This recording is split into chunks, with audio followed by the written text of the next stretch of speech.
Alhamdulillah wassalatu wassalamu wa ala alihi wa sahbihi wa mawala.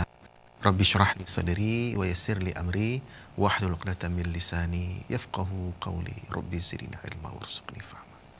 Para pemirsa HTV yang dimuliakan Allah Subhanahu wa taala, setelah kita memuji Allah Subhanahu wa taala dan bersalawat kepada Nabi kita yang mulia Nabi Muhammad sallallahu alaihi wasallam, maka di Ustaz Menjawab pagi ini kita akan berbicara berkaitan dengan satu tema, yaitu Islam menjadikan hidup kita lebih hidup.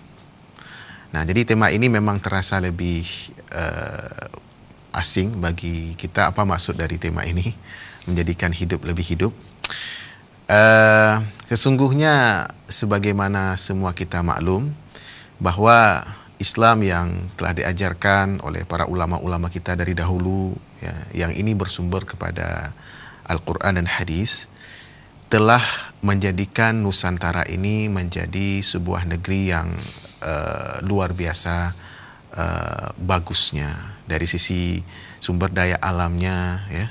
Ini atas berkat kecintaan Allah kepada negeri ini, ya. Dan ini juga hasil dari perjuangan dakwah dari ulama-ulama terdahulu yang telah berhasil membawa perubahan besar di Nusantara ini. Maka upaya-upaya kita berikutnya yang menjadi generasi pelanjut dari ulama-ulama itu adalah menjadikan Nusantara ini menjadi Nusantara yang lebih bagus lagi. Nah, sebenarnya kalau dilihat dari konsep Islam yang ada di dalam Al-Quran dan Hadis, maka memang begitu luar biasa, ya, ajaran ini dalam membawa perubahan untuk masyarakat dunia, termasuk di Nusantara ini. Nah, bagaimana sebenarnya makna atau maksud dari Islam menjadikan hidup kita lebih hidup? Maka bersama kita sudah hadir seorang ustadz yang juga sudah tidak asing lagi di layar televisi kita, yaitu beliau bernama Ustadz Rizal Fahmi. Ya, Ustadz, ya? Nah, bersama beliau nanti kita akan mengangkat tema yang luar biasa ini. Nah, bagaimana ini Ustadz menjelaskan tema ini, Ustadz? Tafadhal. Assalamualaikum warahmatullahi wabarakatuh. Waalaikumsalam warahmatullahi wabarakatuh. Alhamdulillah wallazi arsala rasulahu bil huda wa dinil haqq liyudhhirahu 'ala dini kullihi walau karihal musyrikun.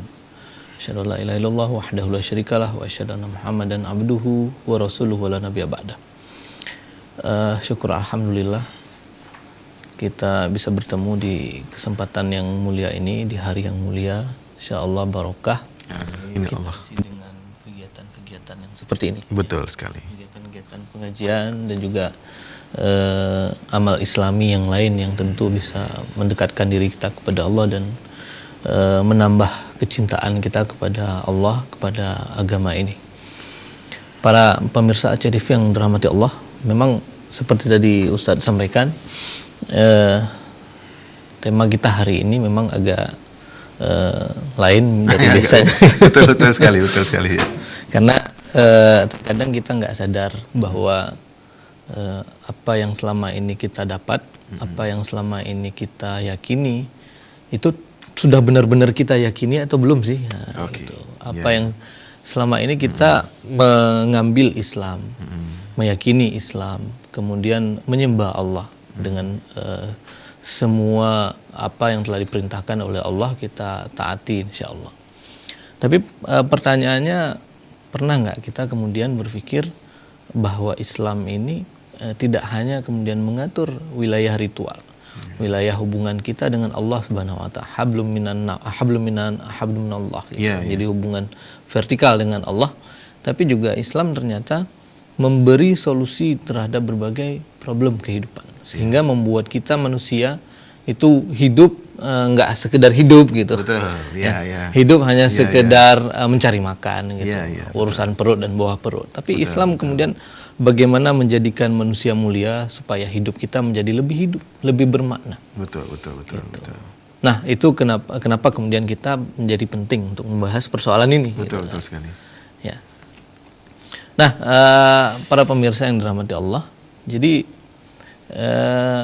ternyata kalau kita cermati manusia dengan segala yang ada pada dirinya, Dalam Al-Quran juga Allah sebutkan dalam surat Az-Zariyat ayat 21, wa fi anfusakum afala tubsirun. Dan pada dirimu sendiri apakah kalian tidak berpikir, tidak memikirkan.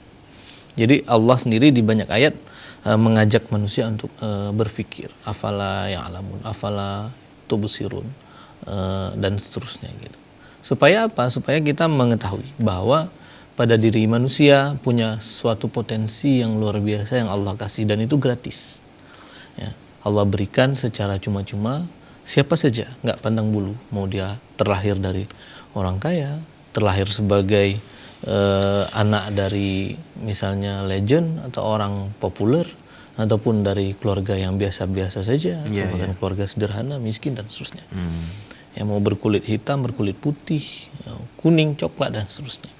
Jadi ada suatu potensi yang kemudian Allah berikan kepada manusia yang disebut dengan tokoh hayawiyah, gitu, yang disebut dengan potensi kehidupan. Potensi kehidupan ini kenapa kemudian disebut potensi kehidupan? Karena pada diri manusia ada, pada diri makhluk yang lain juga ada. Pada manusia butuh makan, nah kucing juga butuh makan. Ya. Jadi manusia butuh penyaluran kebutuhan biologis, pada hewan juga sama gitu. Nah, sekarang pertanyaannya apakah pembedanya? Ya, itu nanti yang akan kita bahas. Dan kemudian bagaimana cara Islam memberikan solusi terhadap permasalahan ini. Tidak mungkin kemudian Allah memberikan sesuatu kepada manusia tanpa kemudian menunjukkan aturannya gitu, menjelaskan aturannya gitu. Supaya apa? Supaya kehidupan manusia ini tidak kemudian sengsara, tidak menimbulkan kesengsaraan, tidak menimbulkan permasalahan, karena dalam memenuhi potensi-potensi ini pada diri manusia itu bisa saja bertabrakan dengan potensi yang ada pada manusia lain gitu. Kepentingannya, proses pemenuhannya bisa saja terjadi benturan dengan kepentingan orang lain. Maka kemudian penting sekali kita memahami apa yang ada pada diri manusia ini, potensi yang ada pada diri manusia. Nah, ternyata pada diri manusia ada faktor-faktor yang mempengaruhi, yang membuat dirinya terus menjalani kehidupan ini dengan sungguh-sungguh, dengan bersemangat gitu. Ada juga orang lain yang karena dia tidak tahu mau ngapain dalam hidup ini, tidak tentu kemana arah tujuan, akhirnya dia juga yang penting hidup hanya sekedar hidup gitu. Betul. Ya, kalau diibaratkan pokok kayu atau pohon kelapa yang jatuh ke sungai, udah gitu, dia ikut arus aja, kemana dibawa sama aliran ke situ dia kemudian sampai ya. Walaupun nanti misalnya dibawa, nggak semuanya dibawa ke laut, bisa jadi dibawa ke yang lain gitu, ke parit dan lain-lain. Nah, jadi penting untuk kita pahami bahwa kita ini bukan makhluk yang kemudian hanya diberikan diciptakan oleh Allah untuk memenuhi kebutuhan yang disebut dengan al-hajatul udhawiyah dan al-ghorizah gitu. Jadi ada potensi lain yang ketiga yang nanti kita akan bahas. Nah, apa itu kemudian al-hajatul udhawiyah? Hajatul udhawiyah itu adalah kebutuhan jasmani. Kebutuhan dasar atau basic needs yang ada pada diri manusia, yang apabila kebutuhan itu tidak dipenuhi oleh manusia, maka bisa menyebabkan manusia kepada kebinasaan, minimal rusak organ tubuhnya. Kenapa? Karena basic needs ini adalah sesuatu yang memang kebutuhan mendasar manusia gitu, hajatul udhawiyah. Contoh misalnya makan, minum. Manusia butuh istirahat, butuh tidur gitu. Manusia butuh bergerak ya. Tidak mungkin ada orang yang seumur hidupnya dia nggak gerak-gerak gitu ya. Ataupun misalnya tidak pernah buang hajat gitu, tidak mungkin. Ya, jangankan buang hajat ya, tidak bisa buang angin aja gitu. Seminggu itu bisa masuk ruang operasi gitu. Ya, apalagi nggak bisa buang hajat gitu. Maka banyak kasus itu ketika ada manusia terlahir tanpa lubang buang hajat, itu harus dilubangin gitu. Karena apa? Karena itu kebutuhan mendasar manusia. Begitu juga dengan minum, bernafas. Tentu itu bukan sesuatu yang bisa ditawar-tawar gitu. Mungkin ada orang yang bisa bertahan nggak makan nggak minum beberapa hari gitu. Tapi dalam waktu seminggu, nah, cadangan makanan yang ada di tubuhnya itu akan habis, yang ada di otot-otot tubuhnya akan habis, sehingga apa? Menyebabkan kerusakan organ-organ tubuh yang ada pada dirinya gitu. Begitu juga dengan kebutuhan manusia yang lain. Jadi ada kasus itu seorang, ini kasusnya kalau nggak salah di Cina gitu, seorang mahasiswa itu dia saking tergila-gilanya dengan sebuah games gitu. Jadi dia sampai kemudian sampai menantang gitu fisik dia, tubuh dia gitu. Tahan sampai berapa lama. Dia mau menunjukkan kepada orang-orang bahwa dia kuat gitu, walaupun main game dia fisiknya tetap prima gitu. 5 hari 5 malam tanpa istirahat.